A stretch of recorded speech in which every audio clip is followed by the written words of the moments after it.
Donc, bonjour tout le monde. Merci d'avoir rejoint cette formation d'aujourd'hui. Dans le cadre des efforts d'Elsevier et du Système national de documentation en ligne, SNDL, et le support inégalé du Centre de recherche sur l'information scientifique et technique pour soutenir le développement de la recherche scientifique algérienne. Surtout, M. Hassan Belbachir, le directeur général du CERIST, M. Saïd Berrouk, le chef de département de l'information scientifique et technique, SNDL, Madame Lila Lamri et M. Hamza Bougamouza. Donc, je voudrais aussi remercier Dr Adel Boulachrani de nous rejoindre aujourd'hui pour une formation très riche en contenu sur la rédaction scientifique. Je tends la main à M. Saïd Berrouk pour prendre la parole. Merci Madame Nadine. Bonjour tout le monde. Salam alaikum. Ramadan Mubarak. Kul aam antum bkhair. Bon, ma présentation va être sur le système national de documentation en ligne SNDL que vous connaissez maintenant. J'ai mis un long chemin parcouru parce que en fait l'idée de mettre un système de documentation nationale date de à peu près 35 ans. Il y a donc 35 ans de travail, de persévérance et d'efforts qui ont permis aujourd'hui d'être skillé maintenant et de vous offrir un certain nombre de services très variés en matière d'information scientifique et technique, que ce soit produite au niveau international ou de l'information scientifique et technique valorisée parce que produite au niveau national. Donc, je vais vous passer à la diapo suivante, s'il vous plaît. Alors, je vais parler un peu de la genèse parce que c'est important de connaître ce chemin-là et pour montrer à quel point notre pays a fait un effort considérable pour vous permettre aujourd'hui d'avoir ce que vous avez avec les moyens, avec un accès facile de chez vous, avec un simple compte, à accéder à un certain nombre de bases de données numériques internationales, mais aussi l'effort qui a été fait sur pour valoriser ce que vous produisez en tant que doctorant ou enseignant-chercheur. Donc, je vais parler un peu de la genèse, je vais parler du contexte dans lequel s'est développé le système depuis son lancement, pas en ligne, mais en tant que système de documentation nationale dont le noyau dur est celui de l'enseignement supérieur de la recherche scientifique. Je vais parler de l'approche, comment ça a été développé. Je vais parler un peu des projets qui ont été développés, les outils mis en place. Je vais évoquer quelques produits et services et je vais parler bien sûr des perspectives. On passe à la diapo suivante. Alors, le système national sur l'information scientifique et technique, qui est le père, si vous voulez, du système national du SNDL, parce qu'avant, il n'y avait pas l'accès à la documentation et l'information en ligne. Donc, c'est une mission, en fait, c'est l'une des missions principales du CERIST qui a été créée en 1985 et à qui on a confié la conception et la mise en œuvre de ce qu'on appelait le système national d'information scientifique, en fait, qui est un grand chantier qui nécessite une approche globale parce qu'il implique un certain nombre d'acteurs qui sont nombreux, la tutelle, le CERIST en tant que chef de file, les bibliothèques, les laboratoires de recherche, les établissements, etc. Et puis, à travers lequel le CERIST a développé un certain nombre de projets de recherche-développement. Je parle de recherche-développement parce que tout ce qui a été fait, il y a derrière un travail de recherche-développement qui a été fait, qui a soutenu, qui a permis aujourd'hui, dès qu'on a eu le budget en 2010, tout a été prêt en termes de maîtrise des méthodes, en termes de maîtrise des techniques, en termes de développement, etc. Et c'est ça qui a permis, disons, une allure rapide pour la mise en place et la mise à disposition des services qui sont mis aujourd'hui à votre disposition. On passe à la diapo suivante. Alors, le contexte dans lequel s'est développé le système national d'information scientifique et technique, à la fin des années 70, début des années 80, la politique nationale était de mettre en place ce qu'on appelait des centres de documentation sectoriels et régionaux. Ça veut dire que dans l'agriculture, on a mis en place un centre de documentation spécialisé, en médecine, un centre spécialisé, pour l'enseignement supérieur, il y avait un centre spécialisé, etc., qui avait pour objectif de développer la documentation par secteur ou par domaine, disons, par grand domaine. Malheureusement, ces centres-là, ils ont disparu au milieu des années 80 avec la crise économique. Et seul le centre, le CERIST, qui a été créé en 85, c'était le dernier centre qui s'intéressait à l'information et à la documentation, qui a été créé en 85 et qui a persisté parce qu'il était plus qu'un centre de documentation comme les autres, c'était un centre de recherche.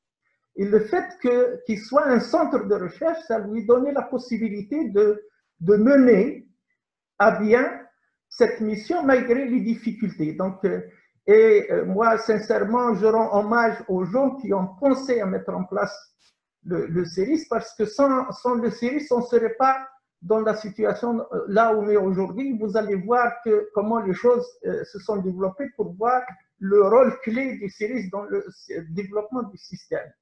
Et donc, le CERIS, malheureusement, quand il a été créé, c'était juste en 85 et en 86, il y a eu la crise économique qui a duré pendant 5-6 ans, suivie par la décennie noire, où il n'y avait plus de budget pour les bibliothèques, surtout pour acquérir de la documentation à l'étranger.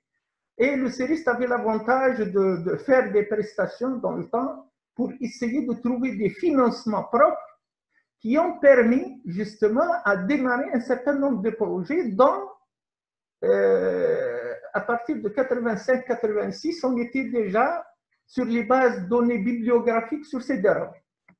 Et donc, on fournissait aux bibliothèques les fiches. Je ne sais pas si certains d'entre vous ont rencontré les fiches bibliographiques qui se trouvaient dans les tiroirs. Donc, on les produisait de manière informatique. Et puis, on a acquis un certain nombre sur le budget des CERIS, un certain nombre de bases de données bibliographiques, parce que dans le temps, les chercheurs et les doctorants partaient à l'étranger juste pour faire une bibliographie. Ils prenaient un stage d'un mois, de 15 jours, de 20 jours, pour aller en France ou ailleurs, juste pour faire des recherches bibliographiques. Et le CERIS s'est dit, tous ces budgets-là, qui ont été dépensés pour que les gens se déplacent pour faire des recherches bibliographiques, on a acquis un certain nombre de bases de données bibliographiques sur CD-ROM dans le temps, et on faisait les recherches bibliographiques pour les bibliothèques, à profit des bibliothèques qui, bien sûr, le fait au profit de ses utilisateurs, notamment doctorants, enseignants, chercheurs, etc. Où tout le monde était soit au magistère, au doctorat, il y avait peu de docteurs. Donc, tout le monde faisait sa post-graduation, il y avait besoin. Donc, déjà, cette question de bibliographie à la demande sélective a été démarrée donc, dans les années 85-86 et il a été, disons, accentué au profit, que ce soit des médecins ou des sciences dures ou sciences sociales et humaines. Il y avait des bases de données sur lesquelles le CERIS a travaillé.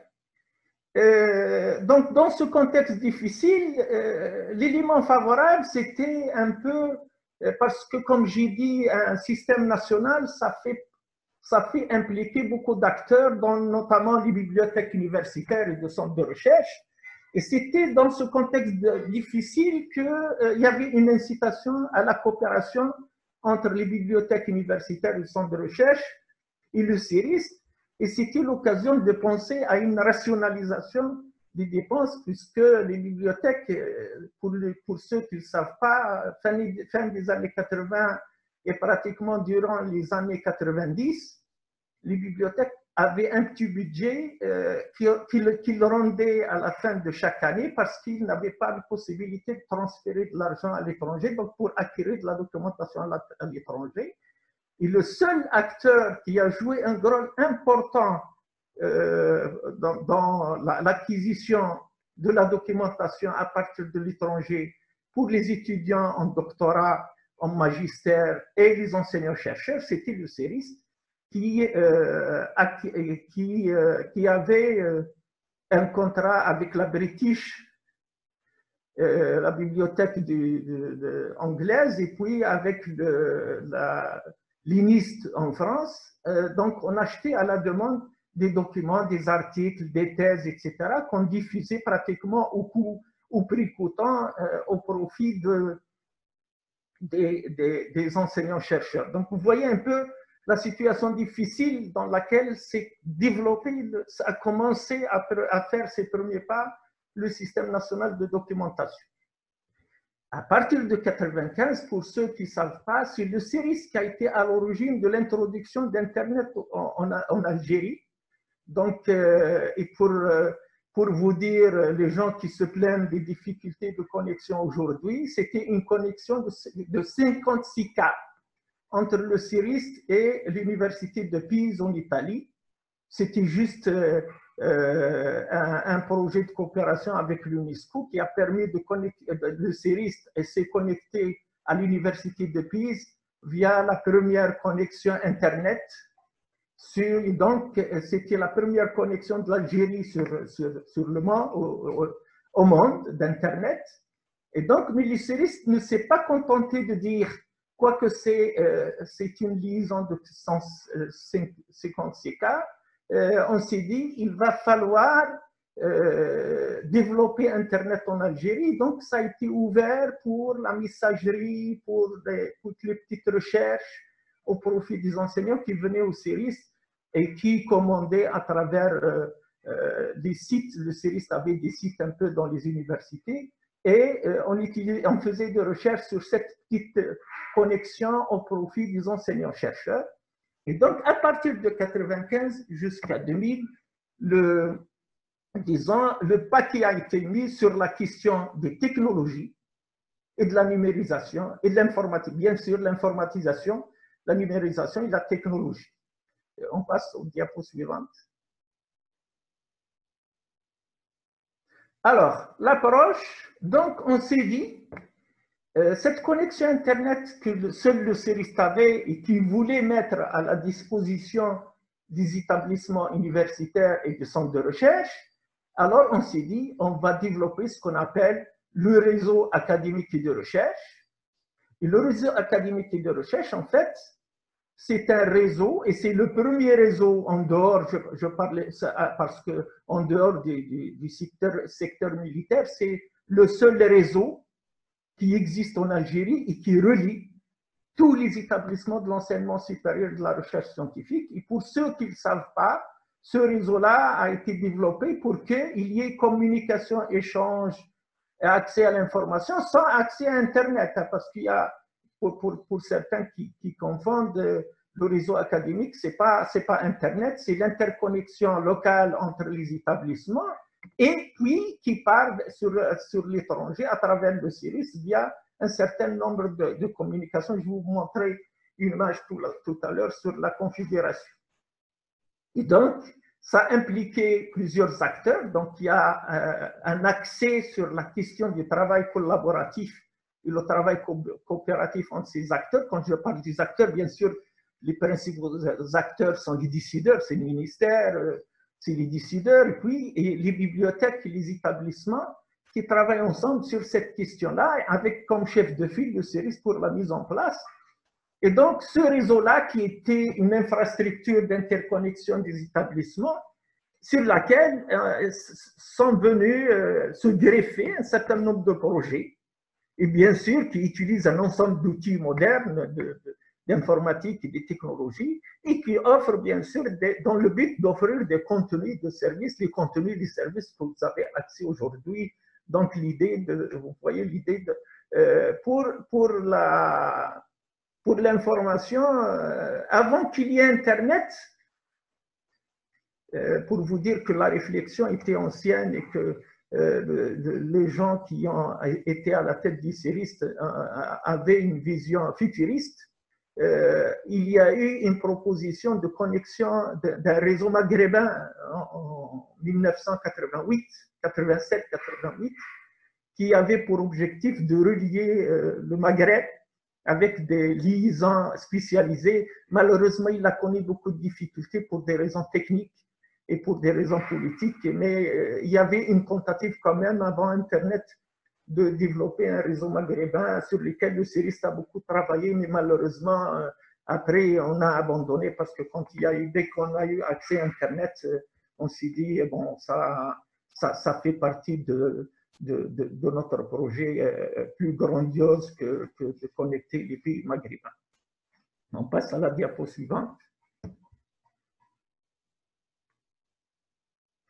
Alors, les projets structurants du système national, c'était d'abord le contenu, parce que le plus important, c'est de mettre des contenus pour lesquels, quand on parle de l'IST, c'est les articles, c'est les thèses, c'est la rapport de recherche, c'est les films scientifiques, c'est toute la panoplie de contenus de différents types et de différentes formes. Donc, il y a les programmes, projets structurants, on va en parler. Donc, il y a le contenu. Et puis, il y a les aspects importants qui ont mené. Je vous ai dit que la disparition des autres centres sectoriels, des autres secteurs ont disparu parce qu'il n'y a pas eu cet aspect recherche-développement, cet aspect informatisation qui était absente dans la politique de ces centres-là, qui ont fait qu'ils ont eu beaucoup de difficultés et qui ont disparu. Le CIRIST, grâce à sa vision de son support recherche-développement, grâce à sa vision d'informatique, d'utilisation à outrance de l'outil informatique, de la numérisation des technologies, c'est ça qui a permis la pérennisation du CIRIST et de ce système-là, et donc qui a donné ce qu'il y a aujourd'hui. Je vous rappelle que l'informatisation n'a pas touché uniquement le secteur de la documentation au niveau de... Je vais vous donner un exemple très illustratif. Vous savez que pour aller retirer sa nationalité sans truc judiciaire, là, que vous avez la possibilité d'aller tirer dans votre circonscription. Avant, il fallait aller à la mairie de naissance ou à la daïra de naissance pour tirer son casier judiciaire ou sa nationalité. Et c'est le CIRIST qui a fait ce système-là dans le début des années 90. Début des années 90, le CIRIST déjà a mis en place ce système-là pour le système judiciaire.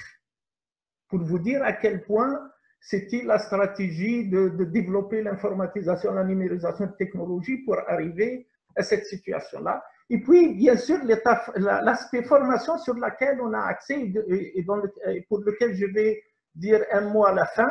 La formation, on a accès beaucoup à la formation. Mais avant ça, en parlant d'informatisation, l'effort a été mis sur l'information des bibliothèques universitaires en essayant d'offrir bien sûr un logiciel et puis un soutien des informaticiens et des documentalistes du CIRIST au profit des bibliothèques universitaires. Malheureusement, ces bibliothèques-là ont connu un peu de retard à cause de manque de personnel qualifié, mais l'effort du CIRIST pour aller dans ce sens-là a été important et je pense que maintenant, vous voyez quand même, au niveau des bibliothèques universitaires, il y a un effort pour l'informatisation. On passe à la diapo suivante. Alors, les plateformes. Bien sûr, pour pouvoir parler de réseau et d'accès distant et faciliter l'accès aux utilisateurs, comme vous le connaissez aujourd'hui, l'accès à toute la documentation, que ce soit acquise de l'étranger ou produite localement, il fallait penser à mettre en place des plateformes justement et des logiciels qui permettent de prendre en charge la production, l'acquisition pour les bases de données étrangères et puis la production des bases de données nationales et puis utiliser des plateformes technologiques, pas uniquement pour l'accès aux utilisateurs, mais aussi pour permettre aux acteurs qui sont principalement les bibliothèques de pouvoir travailler aussi en ligne en collaboration avec le CERIS pour produire que ce soit des catalogues collectifs nationaux, que ce soit des bases de données nationales. On va voir des exemples comment ça travaille dans le cadre de plateformes technologiques collaboratives entre le CERIS et les différentes bibliothèques. Et puis l'aspect logiciel pour, bien sûr, informatiser le travail de la documentation locale. Et puis, bien sûr, le couronnement de tout ça, c'est ce qu'on appelait le portail, le guichet unique, qui est le portail que vous voyez aujourd'hui, le SNDL. Pourquoi on l'appelait guichet unique? Parce que ça permet d'accéder à travers cette plateforme, ou à travers ce guichet, ça permet aux utilisateurs d'accéder en même temps à tout ce qui est produit, que ce soit acquis au niveau international ou aux produits au niveau local, et puis accéder à un certain nombre de services, et puis pouvoir aussi travailler en collaboration en ligne. On va voir quelques exemples, vous allez peut-être, vous ne savez pas, mais je vais vous montrer un exemple très significatif tout à l'heure sur la question de la collaboration et de travail en ligne qu'on a essayé de développer depuis, sur lesquels on travaillait depuis plus d'une vingtaine d'années. Et donc, ce guichet unique, il contient des portails orientés communication, valorisation, je vais donner des exemples, et puis des portails orientés plutôt travail collaboratif et des portails orientés production de contenu. Je vais aller plus vite, un peu plus vite. Diapo suivante. Alors là, vous voyez la carte de l'Algérie et puis le réseau académique, la plateforme technologique qui relie tous les établissements. Il y a des grandes connexions entre Est-Ouest, entre Centre-Est, Centre-Ouest et Centre-Sud. Et puis, au niveau des points de concentration, sont reliés tous les établissements donc, de l'enseignement supérieur. Et donc, vous voyez que tous les établissements de l'enseignement supérieur et de la recherche scientifique sont reliés entre eux à travers un réseau local au sens national. Et puis, les flèches rouges, là, c'est des connexions soit sur Internet, soit sur le réseau similaire européen, Géant 2. Et donc, il y a un travail qui a été fait au niveau national pour interconnecter les établissements et puis les interconnecter au réseau européen et puis à Internet sur plusieurs liaisons. L'importance du réseau local, c'est qu'on peut s'en passer, on peut ne pas utiliser Internet. Donc, c'est un réseau qui travaille comme dans la logique d'Internet, mais en local. Donc, on peut ne pas avoir une liaison sur Internet et communiquer ce qu'on a entre nous dans les bibliothèques. On passe à la diapo suivante. Alors, voilà le portail guichet unique, SNDL, qui permet d'accéder à un certain nombre de services en termes de contenu, en termes de collaboration. Vous avez des bases de données étrangères acquises à travers des abonnements payants. Vous avez des bases de données en accès libre. Et puis, vous avez des portails, donc des portails dédiés qui sont dédiés à la production nationale. Et puis, vous avez un certain nombre de services comme les FAQ, comme les contacts, comme les formations, etc., comme l'actualité, etc., et puis la connexion à travers des comptes.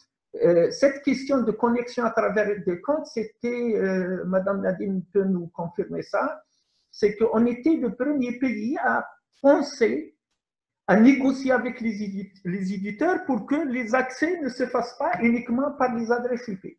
Parce que la logique de tous les éditeurs, pas uniquement les ELIR, mais tous les éditeurs ont des abonnements, même dans les pays développés, les accès, ils se font sur les adresses IP. Nous, dès qu'on a pensé à mettre en place les abonnements, on s'est dit, on s'est entendu, on a négocié, c'était pas facile, c'était très dur, mais on a négocié pour que les connexions se fassent à travers des comptes. Pourquoi? Parce qu'on savait que déjà au niveau des universités, il y a des problèmes de réseau d'accès, de postes. Et puis on s'est dit, il faut que notre chercheur, notre étudiant puisse accéder de n'importe où, de chez lui, d'un cybercafé, de l'université. Il peut accéder à travers un compte. Et là, je vous passer à la diapo suivante, s'il vous plaît. Alors, nous avons deux types, d'abord en termes de contenu, nous avons deux types de bases de données. Il y a les bases de données référentielles, il y a les bases de données en texte intégral. Bien sûr, et dans ce service-là, ce qu'on appelle base de données en texte intégral ou référentiel, il y a ce qui est national, produit localement en collaboration avec les bibliothèques universitaires, et puis il y a ce qui est accessible à l'étranger. Et comme j'ai dit, ce guichet unique, il permet d'avoir des services qui sont accessibles à travers des comptes individuels avec un accès distant. On passe à la diapo suivante.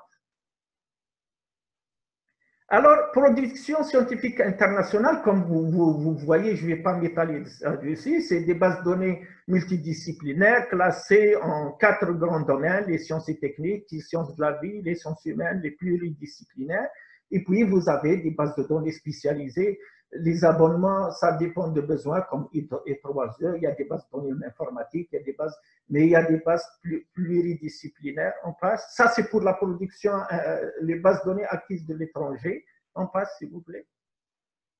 Alors, pour la production scientifique nationale, vous avez une plateforme, je pense que vous la connaissez tous maintenant, la SGP, qui a été développée par le CERIS et qui avait comme objectif 1 de valoriser le revenu national, de faire des économies parce que vous savez, la production de revues, ça coûte excessivement cher.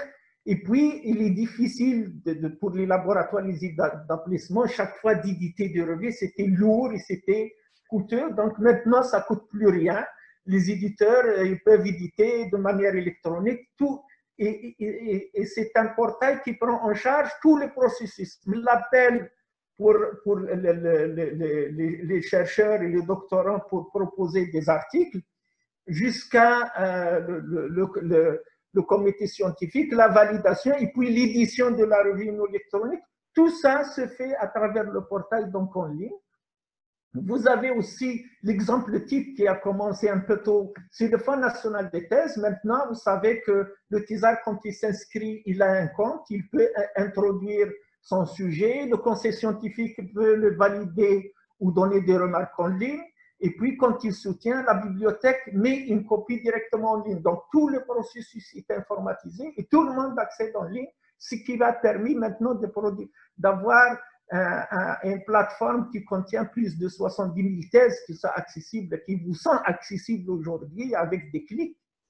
Et puis, on a aussi, ces 2 dernières années, travaillé avec l'OPU et on a produit une plateforme pour les publications pédagogiques, les ouvrages pédagogiques qui sont publiés par l'OPU.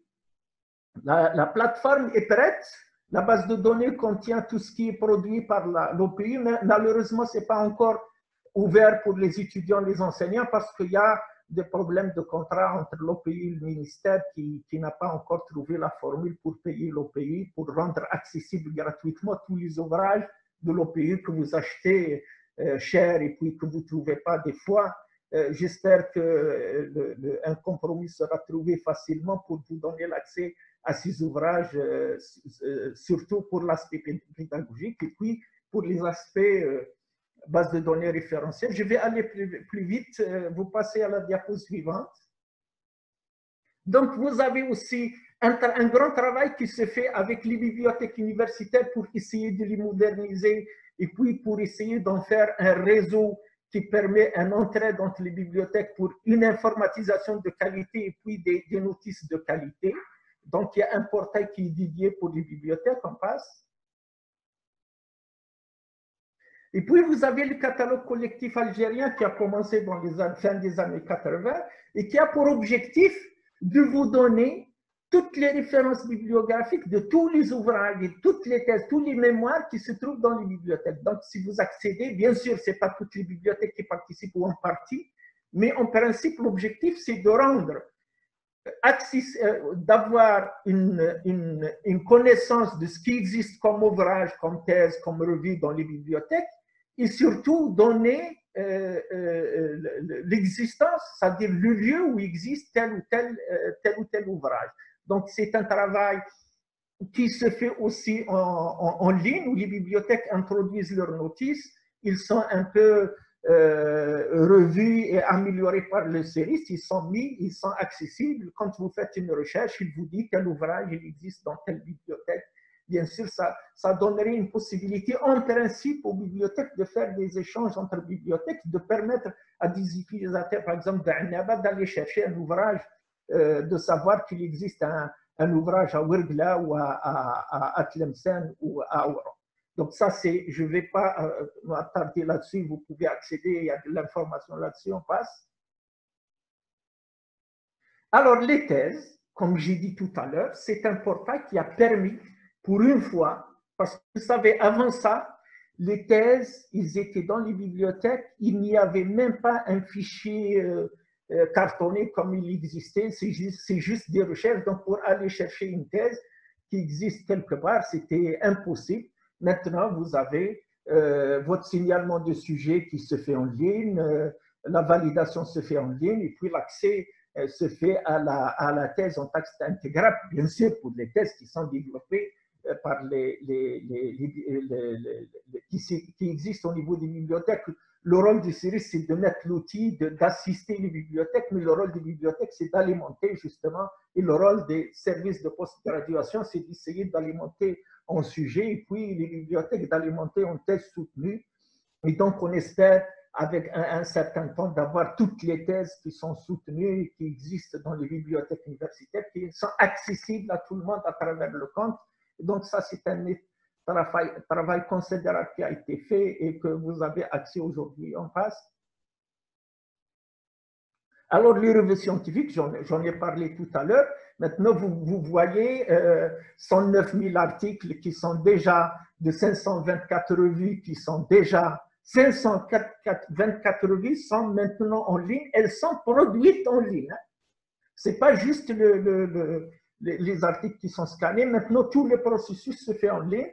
Et vous avez quand même 129 000 articles qui sont mis en ligne. Et on espère que ça va se développer encore plus. Et ça aussi, c'est un service qui a été fait. La plateforme a été développée pour essayer d'aider les laboratoires et les établissements à mettre en place des revues électroniques facilement, sans aucune dépense, en quelque sorte. Et puis, ce qui est plus important, ça permet aussi de rendre accessibles ces articles-là et ces revues-là, et puis par les chercheurs. Et puis, il y a un travail qui se fait sur la question de la qualité, avec la classification des revues, etc. Tout ce travail-là, ça a été réfléchi, puis mis en place, et ça commence à donner ses fruits. On passe. Alors, pour les perspectives, bien sûr, il y a tout un travail qui a été fait qui donne accès, mais pour nous, il y a toujours cette question d'évaluation, cette remise en cause de ce qu'on fait pour essayer d'améliorer, parce que tout n'est pas rose, il y a des difficultés, que ce soit au niveau des bibliothèques universitaires, au niveau des partenaires, au niveau technique, etc. Et puis cet aspect rationalisation, comme j'ai dit tout à l'heure, le fait de maintenant de mettre ces revues-là en ligne, ça nous évite de dépenser des milliards pour faire des tirages, etc., et puis qui ne sont pas accessibles. Pour les ouvrages de l'OPU, surtout pour les étudiants, que ce soit en médecine ou ailleurs, vous avez des ouvrages que vous trouvez en exemplaires, 5-10 exemplaires qui ne suffisent pas au niveau des bibliothèques. Donc, le fait d'éviter de les reproduire sur papier pour réduire le coût et puis de les rendre accessibles à l'étudiant, j'espère que prochainement, cette base de données sera ouverte aux étudiants et aux enseignants pour justement leur donner accès rapide. Et puis, sur cette question de valorisation de la production nationale, on est en train de travailler sur les rapports de recherche, on est travaillé sur les contenus du séminaire, etc. Là, c'est des portails qui vont être prochainement ouvert pour accéder à tous les contenus des séminaires et des symposiums, contenus des séminaires et symposiums qui se font en Algérie. Et puis, bien sûr, il y a toujours cet aspect de sensibilisation des acteurs, que ce soit utilisateurs, que ce soit bibliothèque. Et puis, bien sûr, il y a toujours l'aspect amélioration des outils. Je termine par dire que pour la formation, justement, la difficulté, moi, ça fait des années, comme aussi je suis spécialiste de l'enseignement à distance, j'ai une double casquette, depuis 1985, je travaille sur la question de l'IST. Vous voyez un peu ce qui a été fait, tous ces projets-là sont passés par le département. Et puis, la formation en ligne, moi, j'ai toujours dit, et les éditeurs maintenant, Corona me donne raison, c'est que la formation, comme elle se faisait, il y a beaucoup d'efforts de la part des éditeurs et puis de la part du CIRIS, des établissements pour faire des formations aux utilisateurs pour leur permettre de mieux maîtriser, mieux exploiter les bases de données. Mais on avait des difficultés parce que trouver la date où le formateur peut venir, trouver la date où les gens peuvent être disponibles. Et ça fait quelques années quand même que je pose le problème de la formation en ligne. Et maintenant, réellement, on a vu dans cette situation, si on avait toutes les formations, les ateliers qui se faisaient en présentiel, s'ils étaient mis en ligne, mais en ligne dans les normes, pas en ligne comme on est en train de faire dans certaines universités, on met un fichier PDF sur la plateforme et on parle de formation en ligne. Non, c'est une formation comme elle se passe en atelier, avec des activités, avec des vidéos, etc. Donc, nos efforts maintenant, ils sont axés sur le développement des formations sur l'utilisation des bases de données en ligne, et ça permettrait à l'utilisateur de se former, de bien se former sur l'utilisation des bases de données et des services, tout en étant chez lui dans le temps qui lui convient. Voilà, je m'excuse d'avoir un peu débordé sur le temps et je vous remercie de votre attention.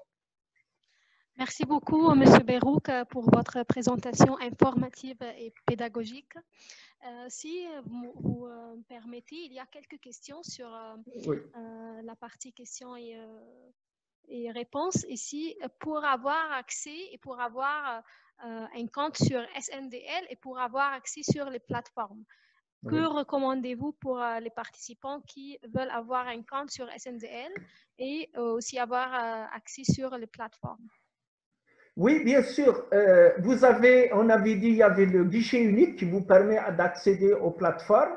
Et nous, pour faciliter la tâche, on a donné ce qu'on appelait un compte administrateur au niveau de toutes les bibliothèques universitaires. C'est-à-dire que normalement, vous êtes doctorant, vous êtes en master, vous êtes en 5e année ingénieur, vous êtes en médecine, 4e année, 5e année, etc. Vous êtes en doctorat, vous êtes enseignant-chercheur. Il suffit de vous adresser à votre bibliothèque universitaire, il vous donne un compte tout de suite. Il n'y a aucune condition, il suffit de montrer que vous êtes une des catégories qu'on a citées. On leur a donné un compte administrateur pour vous ouvrir des comptes. Maintenant, dans la situation actuelle, moi, j'ai donné ordre à mes services de recevoir vos demandes avec une pièce justificative pour vous ouvrir un compte parce que les bibliothèques ne travaillent pas. Donc, c'est facile. Soit vous allez sur votre bibliothèque dans les conditions normales. Maintenant, dans les conditions qui courent, vous pouvez écrire un message au service avec une copie de votre certificat de scolarité ou votre pièce justificative que vous êtes enseignant ou chercheur, parce qu'on ne peut pas recevoir comme ça une demande anonyme, et on vous ouvre un compte tout de suite. Avec ce compte-là, vous pouvez accéder à toutes les plateformes, au contenu de toutes les plateformes, à travers le guichet SNDL. Merci beaucoup, M. Berrouk, pour votre réponse. Donc, la présentation suivante est aussi riche en contenu pour les chercheurs qui veulent bien s'informer sur la rédaction scientifique. Je donne la parole à Dr. Adel Bouchrani pour s'introduire et vous guider dans sa présentation. Voilà, très bien. Donc, bonjour tout le monde, salam alaikum. Donc, je vais vous parler de la rédaction d'un article scientifique. Donc, le plan, je vais commencer par dire pourquoi on doit publier, hein. Quelles sont les clés de succès d'une bonne rédaction? Quelle est la structure d'un article scientifique? Comment on doit choisir le journal cible? On va parler du scénario que vous devez avoir, la démarche que vous devez avoir dans votre article. On dira un mot pourquoi souvent certains articles sont rejetés. Je vais juste parler brièvement du plagiat, qui est un problème. Et ensuite, je donnerai des conseils comment organiser l'article et comment commencer. Voilà. Alors, donc, pourquoi publier? Ben, tout simplement, n'importe quelle idée que vous ne… Si vous avez une idée que vous ne partagez pas cette idée-là, et ben, cette idée ne va pas exister. D'accord? Donc, pour qu'une idée existe, c'est aussi grande qu'elle soit, il faut qu'elle soit partagée. Et donc, tout travail de recherche non publié est incomplet. Mais aussi, c'est que si on est chercheur académique, si on ne publie pas, on n'existe pas. Pour exister, il faut publier, c'est-à-dire notre production scientifique, pour qu'elle puisse exister, qu'on existe, qu'on soit visible, il faut publier. Sinon, ça… Et aussi, la publication, quand vous faites votre recherche à la base de références, d'articles, etc., vous devez vous aussi communiquer cette recherche-là dans le but de faire avancer la science pour le bien de l'humanité. D'accord? C'est ça l'objectif de la publication. Ce n'est pas uniquement je vais faire une publication pour pouvoir se tenir. C'est tout chercheur académique doit publier. C'est sa production. D'accord? C'est comme le médecin soigne des malades, le chercheur publie. Voilà. Alors, qu'est-ce que c'est un article à impact factor important, high impact factor? Alors, c'est des journaux qui sont fréquemment cités, sont très cités, et souvent on considère que l'information dans ce type de journaux sont exactes et fiables. Le contenu de des articles publiés dans ces journaux-là sont évalués par des experts. Et puis, vous avez des exemples, des titres d'Elsevier, de Wiley, de Nature, de Science. Vous avez aussi les journaux de I3E, I3E Transactions. Alors, pour ce que c'est un impact factor, je vous invite de visiter la web TV du CERIST et de voir la dernière conférence du professeur Hassan Belbachir sur la webiométrie. Et là, il explique très, très bien ce que c'est un journal à impact factor. Alors, pourquoi on doit publier dans ce type de journaux? Eh bien, tout simplement pour qu'on soit cité. D'accord? C'est pour que notre production soit visible, pour que les gens puissent l'utiliser. C'est-à-dire, si je vais publier dans un journal que personne ne lit, que personne n'utilise, il y aura du mal pour que je communique ma recherche. Voilà, donc il faut publier. Donc, en publiant dans ce type de journaux, il est beaucoup plus probable d'avoir nos articles cités, donc utilisés. Aussi, il y a la satisfaction personnelle, c'est-à-dire ça nous permet d'être reconnus comme experts lorsque vous avez votre travail qui est cité. Et aussi, certains le considèrent aussi comme un ticket pour la mobilité. Ça, plus vous publiez, plus vous êtes cité, etc., et bien, vous allez être invité par des laboratoires de recherche dans le monde, dans les universités, etc. Aussi, du point de vue de votre institution, et bien, ça permet de donner une visibilité à votre institution et d'améliorer son classement. Alors, les différents types de documents, c'est classique, beaucoup d'entre vous connaissent ça déjà. Donc, il y a les articles de recherche que vous allez présenter les résultats propres de votre recherche. ce type d'article a une audience spécifique, d'accord? C'est-à-dire si vous publiez dans un domaine spécialisé, ça sera les gens dans ce domaine spécialisé qui vont avoir plus accès ou qui vont plus utiliser votre article. Il y a aussi un autre type d'articles, c'est les articles de review, hein, qui concernent, qui ont une audience beaucoup plus importante. Ils utilisent beaucoup de références et souvent, c'est une compilation d'autres travaux sur un même sujet. Il y a aussi des publications plus rapides, hein, dont l'évaluation est rapide. C'est ce qu'on appelle les letters ou les notes et qui vont de une page à 4 pages. Et souvent, on reporte dans ces lettres une idée originale, hein, qui sera développée beaucoup plus par la suite dans d'autres articles.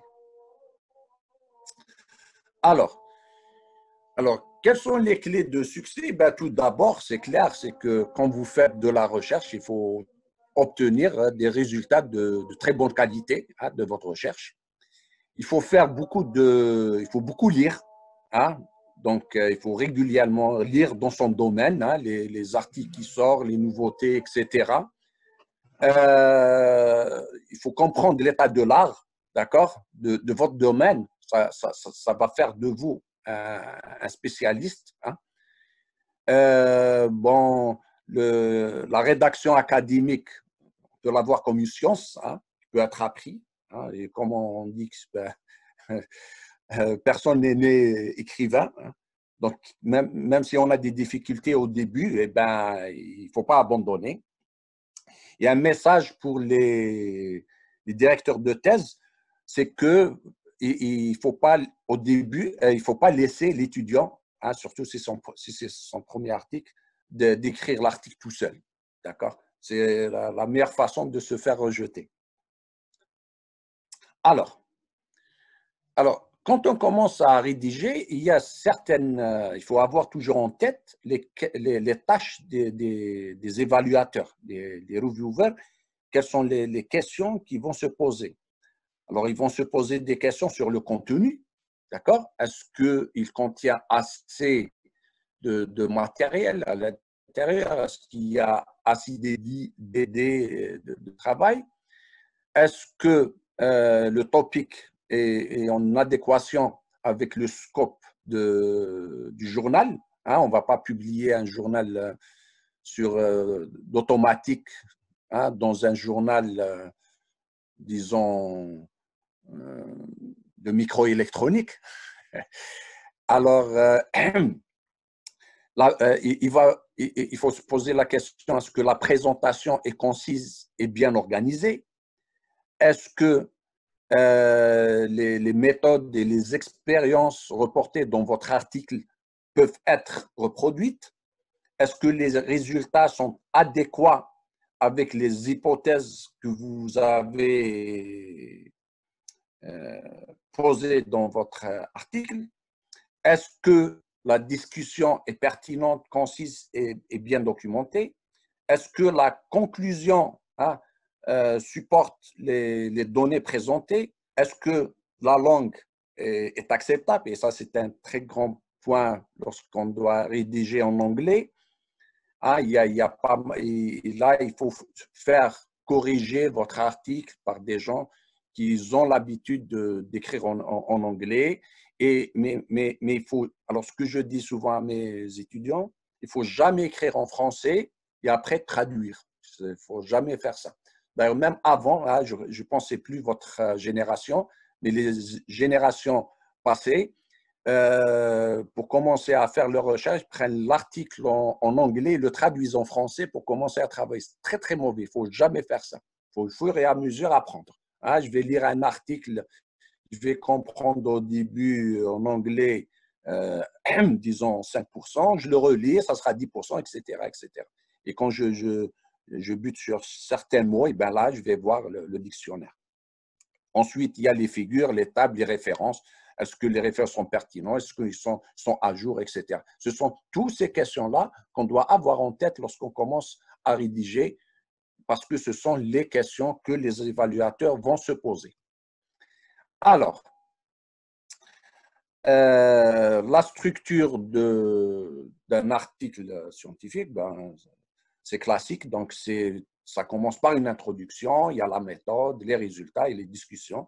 Donc, dans l'introduction, vous allez dire qu'est-ce que vous faites hein, par rapport à d'autres, et les autres, qu'est-ce qu'ils ont fait, pourquoi vous le faites, d'accord? La méthode, c'est de dire comment vous le faites. Les résultats, c'est qu'est-ce que vous avez trouvé. Et les discussions, tout ça, hein, c'est quoi? Tout ça, il faut l'expliquer, quoi. Alors, bien sûr, tout article commence par un titre, un abstract et des mots-clés. Alors, comment choisir le journal? Eh bien, c'est en étudiant les articles que vous avez cités, que vous avez utilisés dans votre manuscrit. Et souvent, la plupart des articles, lorsque vous êtes dans un domaine, sont concentrés sur un ou deux journaux. Il faut lire les publications récentes de ces journaux-là et déterminer les sujets d'actualité. Alors, le scénario, c'est-à-dire lorsque votre article, votre papier doit avoir un scénario clair, c'est-à-dire le message ou l'idée ou ce que vous faites doit être clair.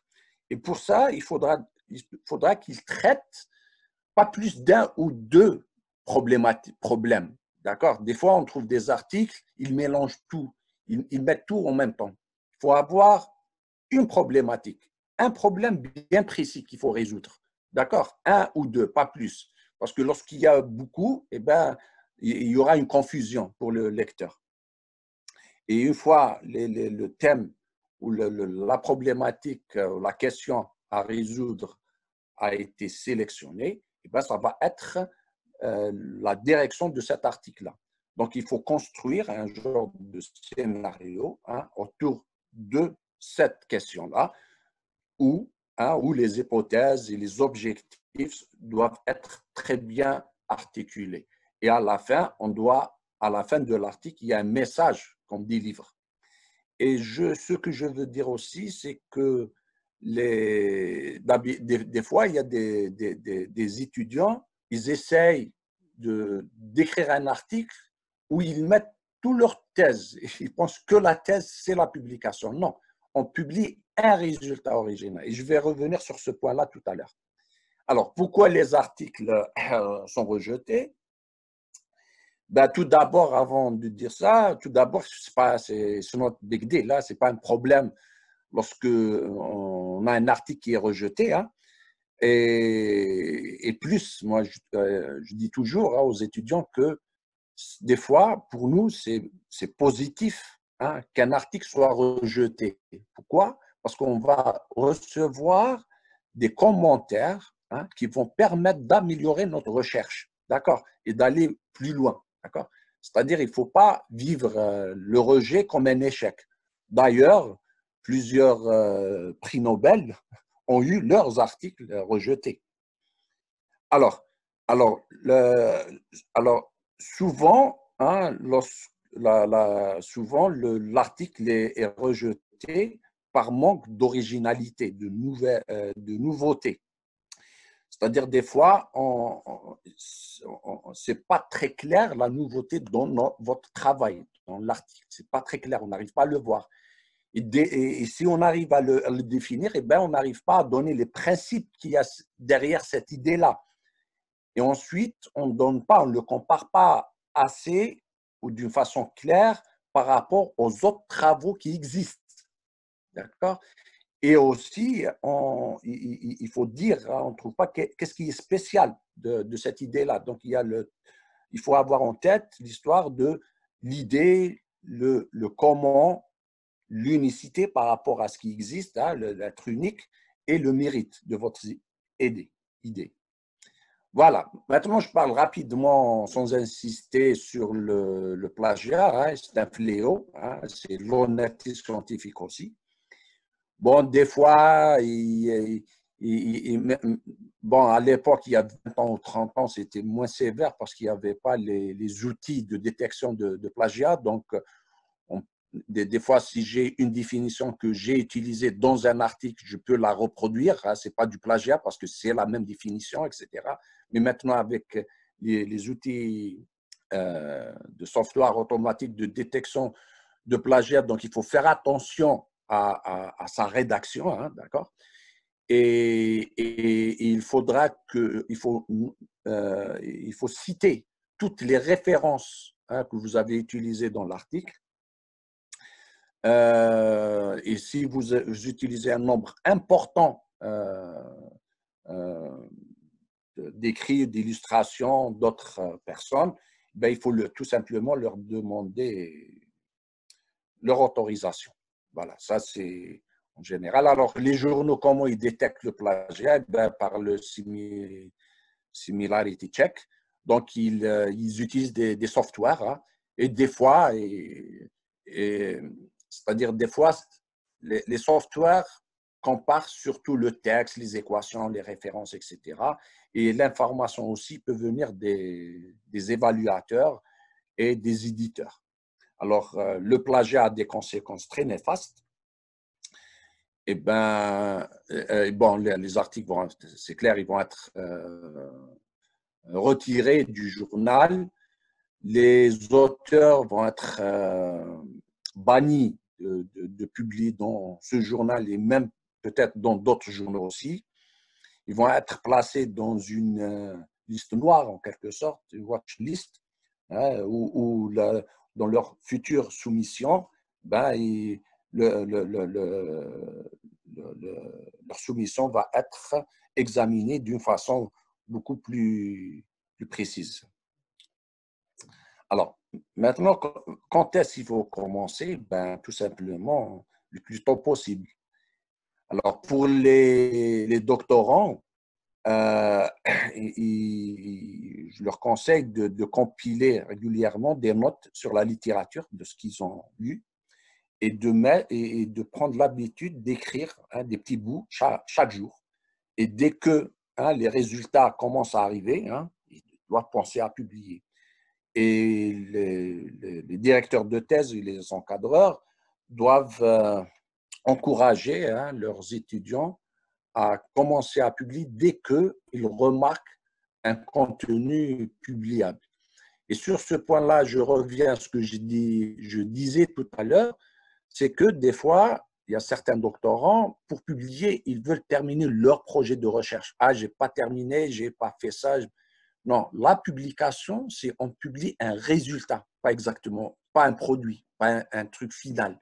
C'est-à-dire, dès qu'il y a un effort intellectuel qui a été fait, une idée originale, un résultat intéressant, on peut le publier. Et après, c'est comment le présenter. D'accord? Comment on va le présenter, comment on peut faire un peu plus de simulation, de données ou d'expériences, etc., etc. Bon, je parle de simulation parce que je suis dans le domaine du traitement de signal. D'accord? Donc, dès que j'ai une originalité par rapport à la littérature, ben, il faut penser à la publier. Il ne faut pas attendre à ce que tout le projet soit fini. D'accord? Alors, les questions qu'on doit se poser, bon,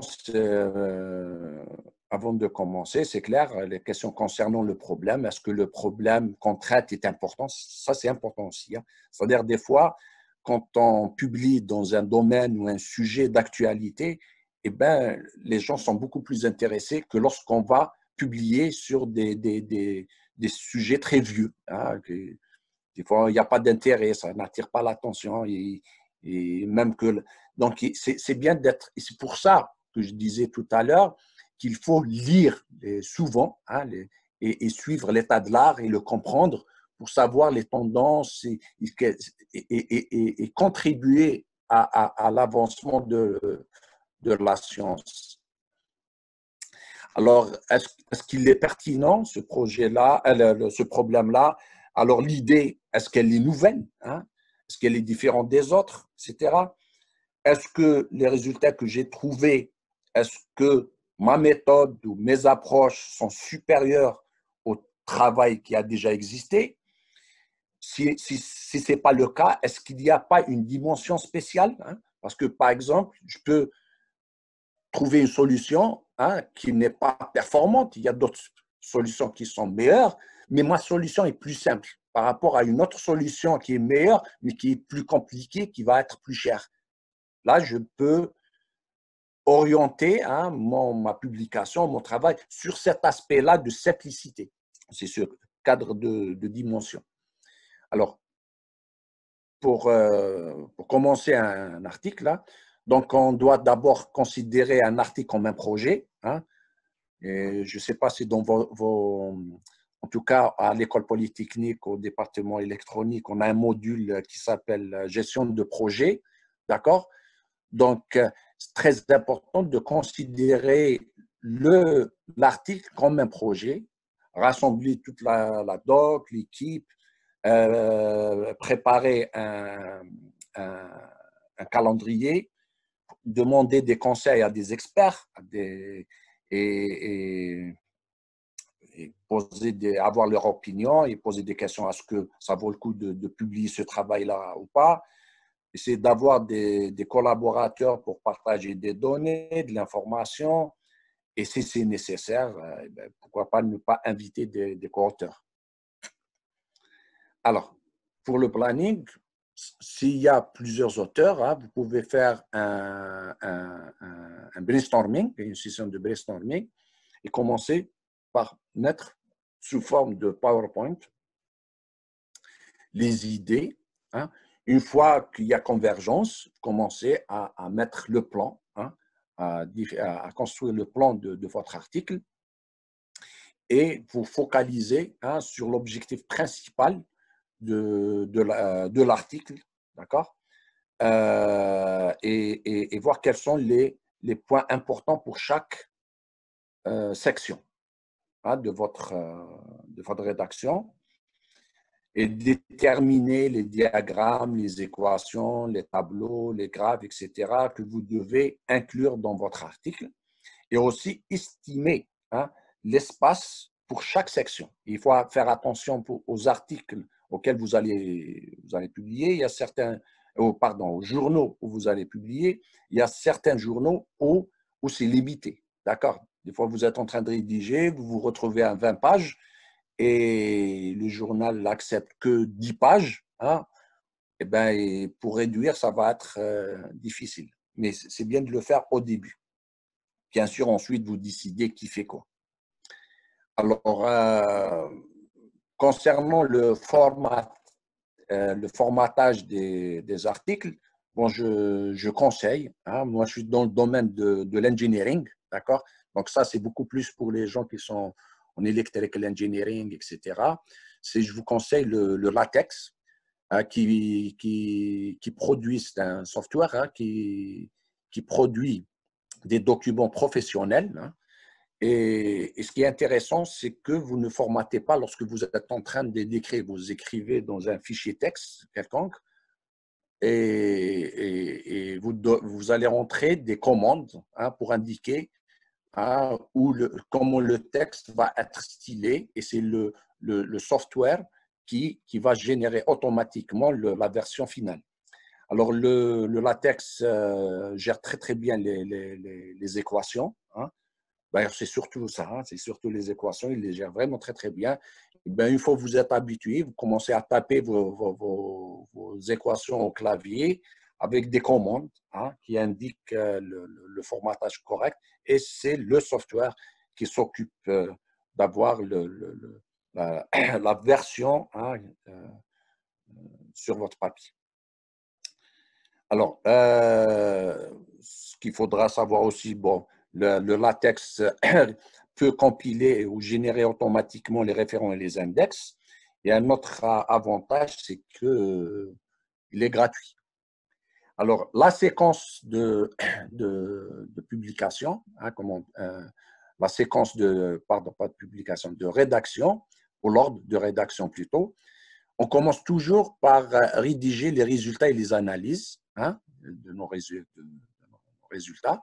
Ensuite, on rédige, on explique le processus de recherche, hein, comment on a obtenu ces résultats-là. Ensuite, on parle de la théorie, d'accord, qui nous a permis de conduire ces recherches-là. Et bien sûr, de façon concise, hein, ce que je dis souvent aux étudiants, l'article, d'ailleurs même une thèse, hein, ce n'est pas un livre, ce n'est pas un cours. Donc, je peux vous donner juste les notions de base d'une façon très, très brève pour que celui qui n'est pas vraiment spécialiste peut suivre votre article ou votre thèse. Et c'est là, hein, lorsque vous avez terminé toute cette partie de l'article, que vient l'introduction. Donc, l'introduction, on la rédige à la fin avec la conclusion et le titre. Puis, il faut réviser, policher et faire des relectures, hein, autant que possible. Voilà. Et là, je vous conseille 2 documents, hein, que vous allez trouver sur le… Alors, le premier, c'est How to get your research published and then noticed. C'est un document que vous allez trouver sur le site de Elsevier.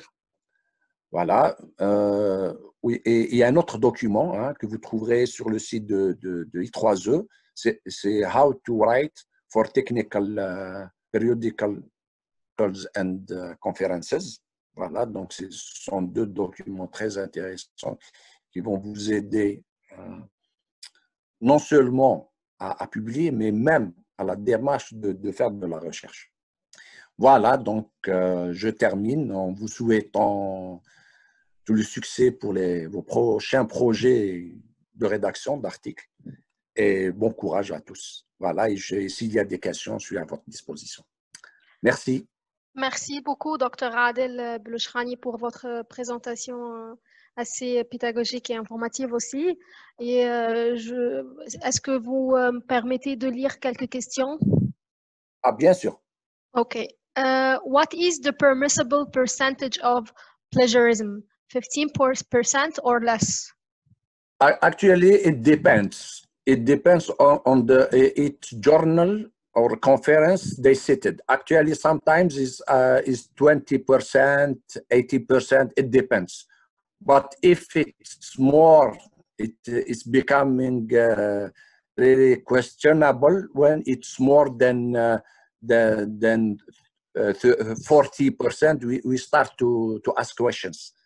It means sometimes it depends. It means each journal or each conference tell you what is this percentage, and actually sometimes is less than 20, if I can say.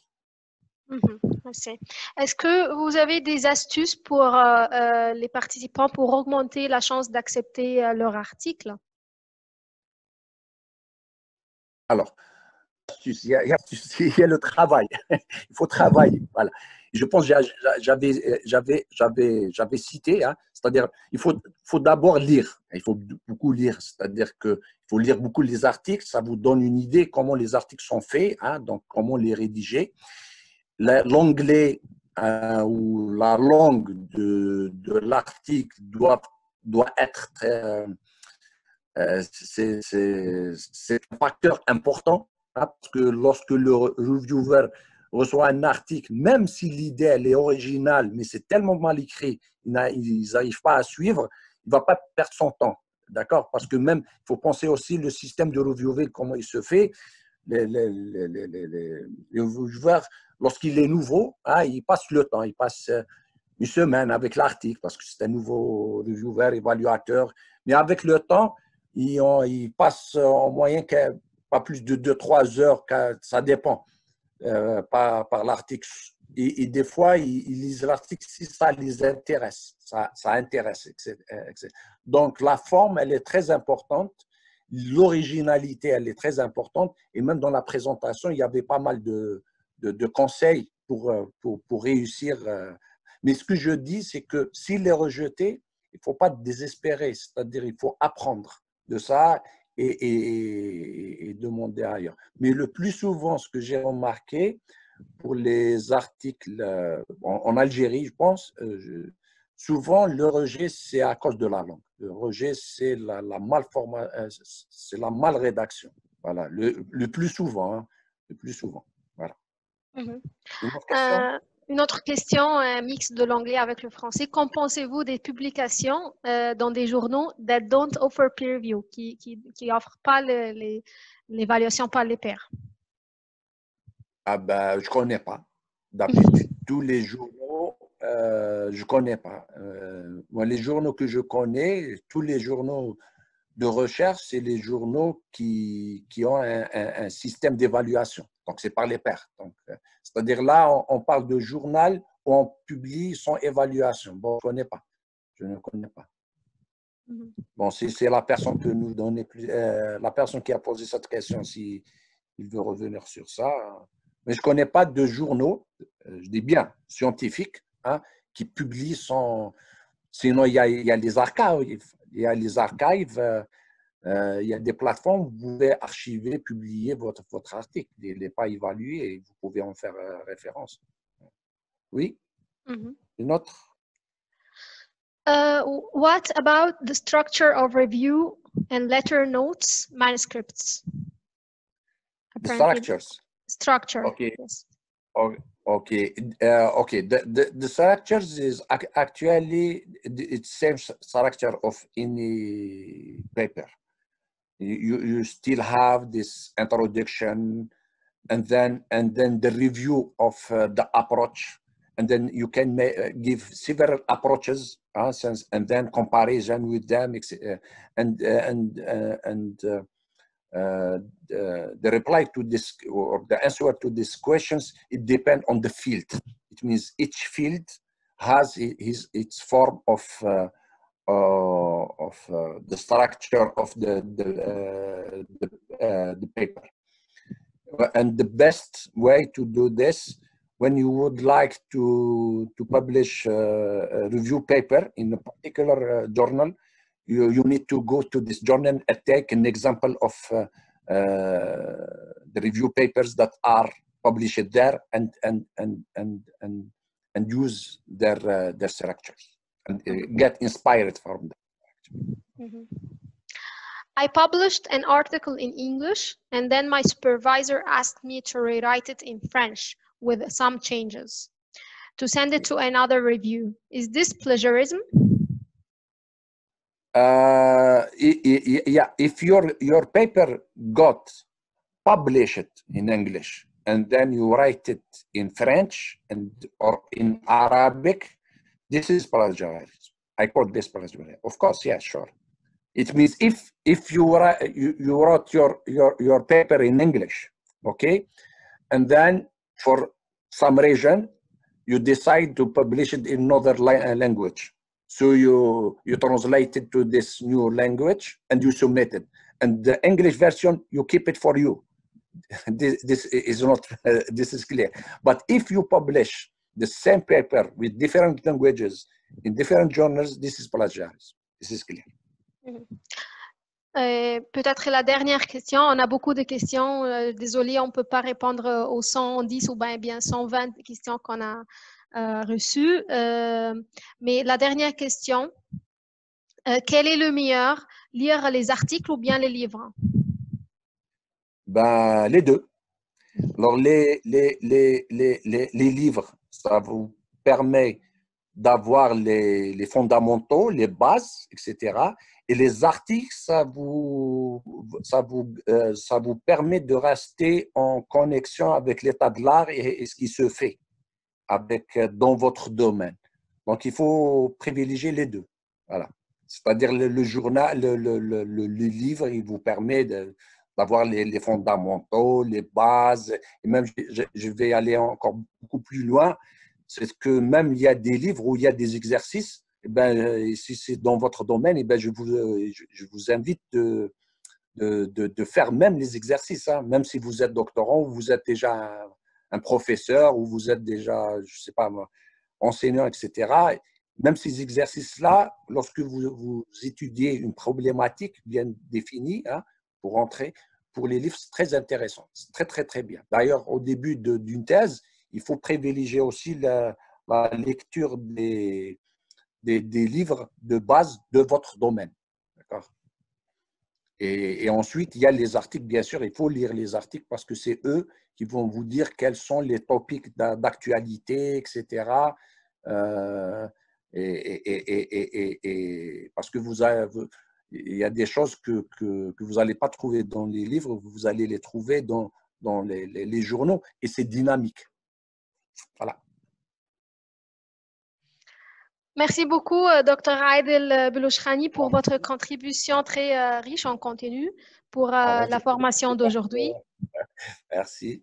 Et parce que on a, oui, on a aussi, voilà, on n'a pas, vous avez raté de présenter cette diapositive, donc je vais la faire pour vous. Donc, Dr. Aidel Belouchrani est un grand chercheur, un professeur à l'École nationale polytechnique, ENP. Il a reçu beaucoup de citations, comme vous trouvez sur voilà, la diapositive, plus de 7800 selon Google Scholar et plus de 4490 selon Scopus et plus que 3300 fois selon Web of Science. Il a publié plus que 200 publications techniques, incluant des 64 articles de revue et des 4 chapitres de livres et 4 patents. Donc, je vous remercie beaucoup, Monsieur Dr. Aidel Belouchrani. Et voilà, on espère vous avoir aussi dans des prochains webinaires, puisqu'on a eu beaucoup d'intérêt et beaucoup de questions pour vous par les participants aujourd'hui. Donc, merci beaucoup. Merci à vous. Merci à tout le monde et thank you to all the attendees. Merci beaucoup à tout le monde. Et صحة فطوركم.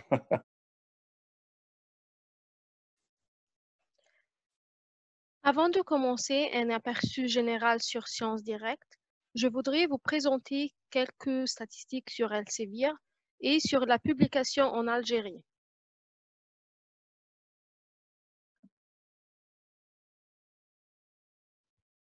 Elsevier, à l'échelle mondiale, a une part de publication de 18% de toutes les publications évaluées par les pairs au monde, tandis qu'une part de 26% de toutes les citations reçues dans le monde, toujours tout ce qui est littérature évaluée par les pairs. Ce qui signifie une publication de qualité exceptionnelle qui attire de l'attention ainsi que la plus grande part de citations parmi les différents éditeurs.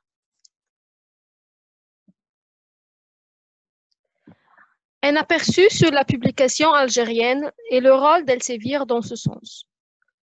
Le pourcentage de publications algériennes avec Elsevier dépasse le 21% de toutes les publications algériennes, plus grand que les autres éditeurs et aussi plus grand que le pourcentage d'Elsevier à l'échelle mondiale.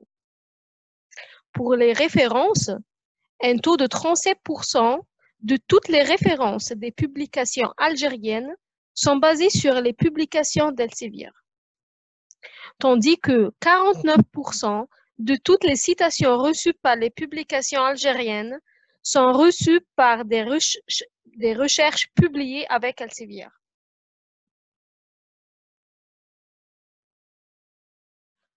En 2019, 19% de toutes les publications des auteurs algériens étaient publiées dans des revues d'Elsevier. Aussi, en 2019, 22% de toutes les références des auteurs algériens étaient basées sur les articles publiés par les revues d'Elsevier.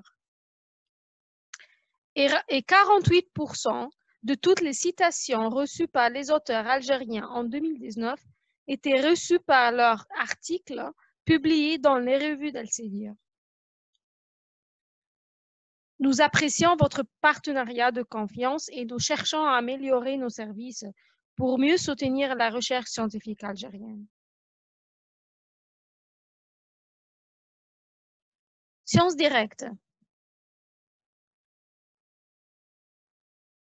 C'est une plateforme qui héberge les textes intégrales pour explorer la recherche scientifique, technique et médicale.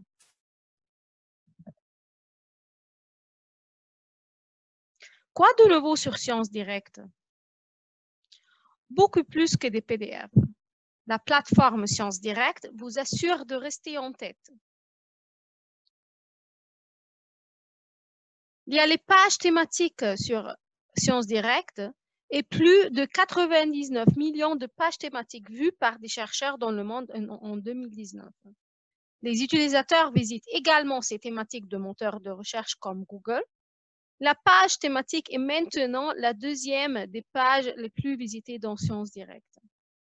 Pour une liste des thématiques, veuillez consulter le lien sciencesdirectes.com/topics. Pour une meilleure façon d'avancer avec les thématiques sur Sciences Directes, pour avoir la meilleure valeur analytique, le meilleur flux de travail, une meilleure façon d'avancer avec les thématiques sur Sciences Directes. Pour avoir la meilleure valeur analytique, le meilleur flux de travail, et pour avoir les livres et les revues travaillant ensemble. Les pages thématiques de Sciences Directes aident les chercheurs à découvrir des informations contextuelles et critiques au sein de leur recherche. Sur ces pages thématiques, vous pouvez trouver des courtes définitions, des termes connexes, des extraits du contenu pertinent du livre pour aider les chercheurs et les étudiants qui apprennent un nouveau concept ou bien qui comprennent un article de revue.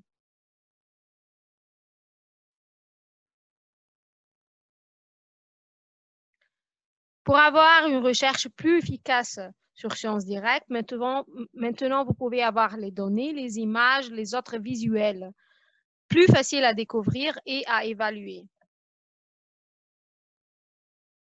Vous pouvez avoir les graphiques interactifs, des cartes Google Maps, des modèles 3D et des microscopes virtuels.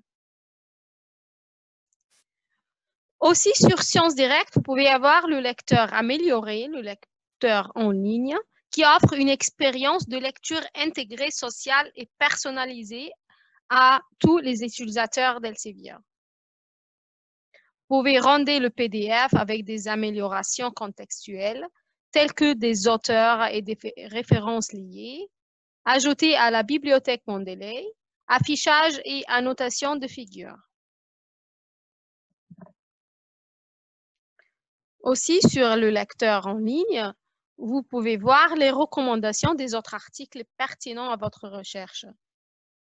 Commençons par les recommandations basiques, qui sont basées sur les mots-clés, les recommandations améliorées et les recommandations personnalisées.